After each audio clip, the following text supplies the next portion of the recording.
as typical, Monday, right? On a farm. We're supposed to be starting to plant today. Had the planter all ready to go.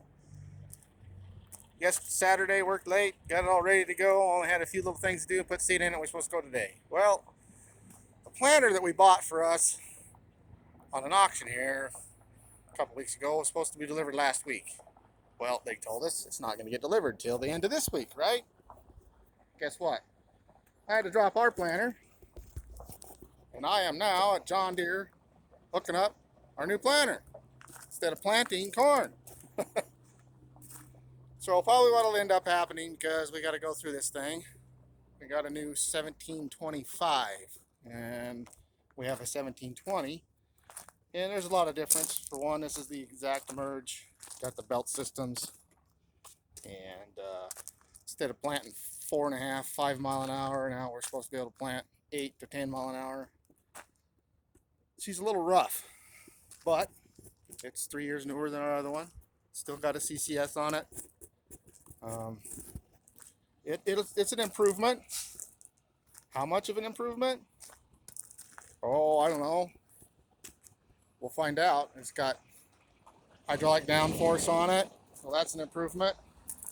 We have now, instead of the regular Yetter trash wheels, we have the Yetter pneumatic trash wheels, which is good. And it's got a little bit different fertilizer set up on it than what we got. It's got these dribblers on it, and we have a Yetter system with 2 Coulter wheels, and it shoots it into the little furrow. I'm not 100% sure I like that dribble thing, but it is what it is. It might get changed out to ours before we change, before we totally change over. But here's a new to us planter. Well, hopefully it'll be an all right deal. I know the exact emerge part's going to be way better. It's just you go faster and more accurate on your seed placement, because the seed's only got to drop about an inch to the ground, where the old system had a seed tube drop from clear up here, drop clear down here, and right here's your seed tubes right here. You can see right in here is where your seed tube would be, but this is now the bottom of where the belt system's at. So up here is where your old ones would be. You have a tube right here that starts, and you got down here. So you got about 12 inches, 15 inches that seed's got to drop. And when you're planting 34,000, it's about like a machine gun going off. So anyway, that's that's a lot more accurate and a lot better. That's part of the reason why you can now plant up to 10 mile an hour if your field conditions will allow you to.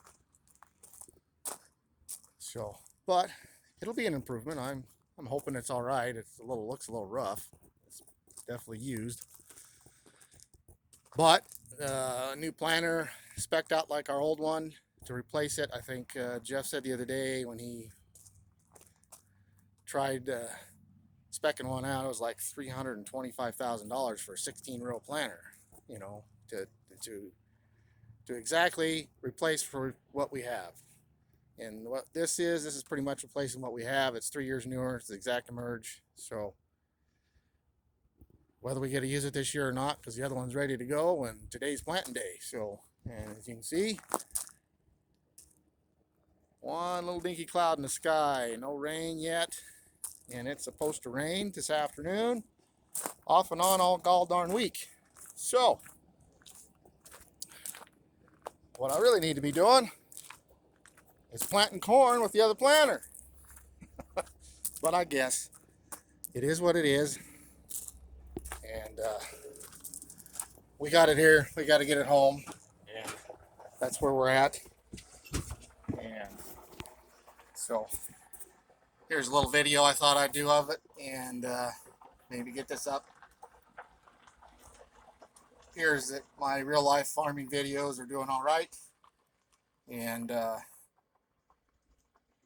Well, hell. Here, look at all that pretty green. Ain't that nice? All that new pretty green. I wish some of it was ours. Like that new swather over there. Maybe that 780 over behind us over here. You just barely see. Yeah, there's a 770, I think. Or is it a 670? New sprayer. Anyhow, you can tell dealerships are starting to get flip around here again. Dealerships are starting to get a little better on their inventory. COVID still sucks. It don't matter what the color of the dang place is, whether it's blue, green, yellow, red, purple, orange. You go in to get parts and they all go, well, we're sorry, we don't have that. Or they have a couple of them if you're working on a planner and tell you, well, we can order it if you want to play expedited shipping. It'll be here tomorrow. Now, I know part of the problem is because of COVID still. People aren't 100% back to where they need to be. That's some of the excuse they keep using on about over that excuse. But part of it is all these places anymore they don't want the dealer, they don't want the overhead sitting in their shop or their parts place, and they would rather just have a distribution center and we'll get it to you tomorrow. Well, that's okay in some cases. But as a farmer, if I come into this place and I'm broke down because everything's new now, we got all these stupid sensors and all this shit now that, yep, makes things nicer, makes things more accurate, makes it so I can plant faster, makes it so I can do a lot of things better and keep track of stuff better. But you have one, mind you, one sensor that isn't copacetic with the 15 million other ones that are on that tractor or that planter or that swather or that combine or whatever the hell you're running for equipment. And guess what? You're done for the day. So you go into the dealership and say, hey, I need that sensor. We're sorry, we don't have that. We can have it for you tomorrow. So guess what? Just like today. Sun's shining, it's nice, but the forecast says I'm going to get rain for the next 3 days. I want to put that corn in the ground now, not tomorrow.